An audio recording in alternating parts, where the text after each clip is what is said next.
Hi, and welcome back to Reflect Forward. I'm your host, Carrie Siggins, and I'm so happy you're here today. Today, I want to talk about how to motivate and inspire your team in the face of uncertainty and the risk of burnout. Because let's face it, we are in uncertain times.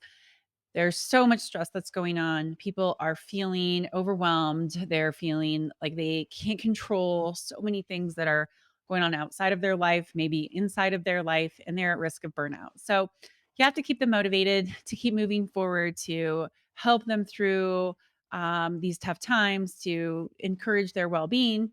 And so I want to share my 5 tips on how to do this because I work really hard to try to help my employees manage their stress and feel positive in the wake of everything that's been going on recently. So, 5 tips. First one, you have to manage yourself. I personally think this is the most important one because as leaders, we set the tone. We have an emotional impact on our employees, and if we are all over the place, if we're showing up stressed and I'm putting all that stress and negativity out there, then our employees are going to react the same way. So you have to take care of yourself. Take time to unplug, to recharge your batteries. Do what you need to do to manage your stress. As leaders, you have to do this. This is part of your responsibility of being a leader. And I know that it's not always easy, but you've got to put self care first if you're going to manage yourself. That way, you can show up cool, calm, and collected because that's what your team needs from you. They want to be inspired and motivated by somebody who's like, "Hey, look, we've got this." Sure, it's not easy, and yes, things are stressful right now. But here's how we're going to get through it. Here's how we're going to prioritize. Here's how we're going to support each other and laugh. And that's really an important aspect of managing yourself is being able to show up with positivity, even when you're not necessarily feeling positive inside. And if you do these things, it'll help you be more adaptable because that's what is required in self management these days is adaptability. We're getting thrown so many curveballs on a day to day basis that if we're not adaptable and we're really rigid in our ways, then it's hard to adjust and to self manage because we want to stick with the way that things are. And that's just not how it's going to be. So put your ego aside, manage yourself, take care of yourself, show up cool, calm, and collected. So that way your employees can model your positivity, your can do attitude, and your calmness in the face of these wild times. Number 2, make courageous decisions. It is uncomfortable to have to make a tough decision. And so often we want to avoid it, right? Let's just kick the can down the road a little bit. But we have to be courageous in making these tough decisions. We have to step into the discomfort of them. We need to be decisive and make the decisions that are in the best interest of our teams and our companies, even if we don't know what the outcome is going to be. So when you do make these tough decisions and courageous decisions, you have to show vulnerability and you have to embrace the learning that failure might bring. Like we don't know what's going to happen tomorrow. And so taking the risk of making a wrong decision is just part of the game. So do your homework, make sure you understand what the pros and cons are, what the trade-offs are, and then make a courageous decision even if it's difficult. Your employees need you to show up and to be decisive and to help them through these tough and uncertain times, and you do that by making courageous decisions. Number 3, listen, listen, listen. This is such an important aspect right now. Everybody wants to be seen and heard. It's part of the reason why people are leaving their jobs, right? They don't feel seen and heard and valued. And when it is stressful, that's even more of a time to sit down and listen rather than just hunker down and get things done. Dialogue matters. People want to talk about how they're feeling. People want to talk about how they're doing. They want to be part of decision making and part of the conversation. So you need to sit down and listen to your employees, ask questions, be curious. It will inspire them to show up. They will feel better when they tell you what they're thinking, when they share their ideas, when they feel heard, and that will reduce their stress and make them feel more certain because they're part of the conversation. Number 4, be transparent. You have to just tell the truth. Nobody wants to work for a dishonest leader.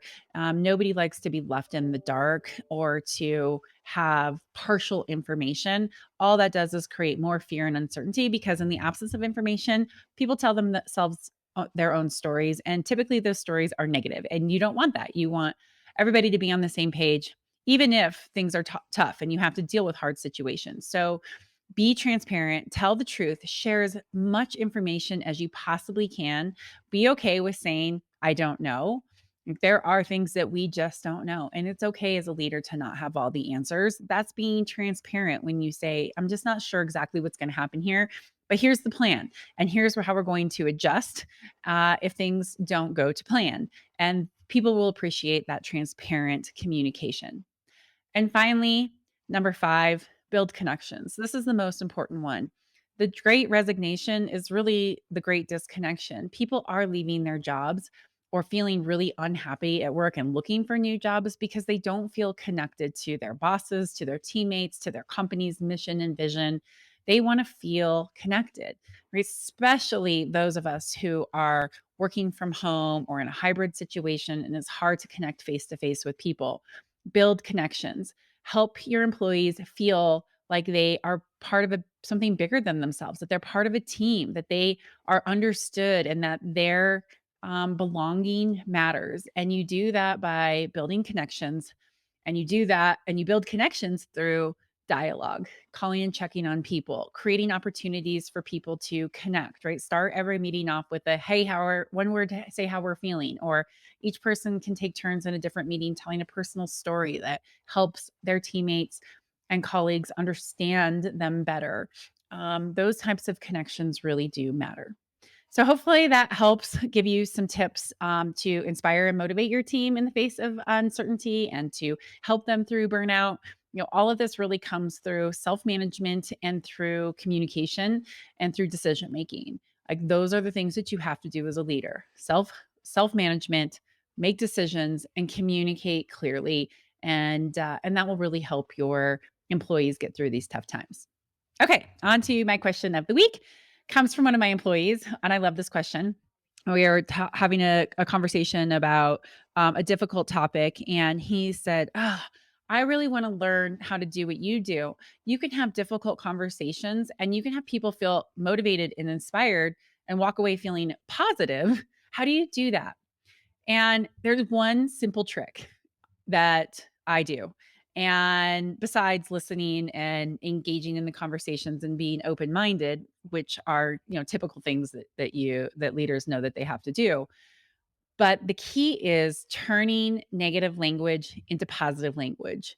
You can say the exact same thing using positive language that you do in a negative tone, and it can have profound effects. Now, sometimes you have to say something with, you cannot do this anymore. This has to stop. But for the most part, when you are encouraging people to make changes or to resolve conflict, they want to feel positive about it. And people are so much more motivated when you say, yeah, yeah, do more of that instead of, ooh, stop doing that. So I change my language into positive language. So instead of saying, hey, we can't go in that direction, it's not the right decision, I'll say, hey, I think that there's another direction that might result in a better outcome. Let's really explore this other pathway first. You're saying the exact same thing.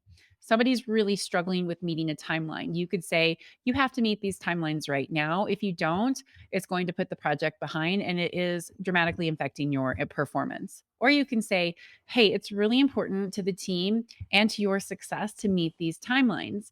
Here are the outcomes that we would like to see.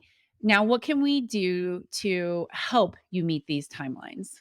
That's saying the same thing, but it's using positive language instead of negative language, turning a negative situation into something that's positive with just a few choice words. So instead of saying can't, figure out a way to say can. Instead of saying don't, figure out a way to say do. If you can flip that to a positive tone, you will make people feel safer, better about the situation, and more motivated to go resolve the conflict or make the change that's needed to be made. All right. Well, that is all I have for you today on advice from a CEO. Hopefully that was helpful. Take care, and I'll see you next week with another great interview with my good friend, Frankie Russo. Oh my gosh, she's so much fun. We're going to love that one. And if you like this podcast, please write a review, like it, subscribe to it, share it with a friend. It's always helpful for the algorithms. Have a great day. See you next week.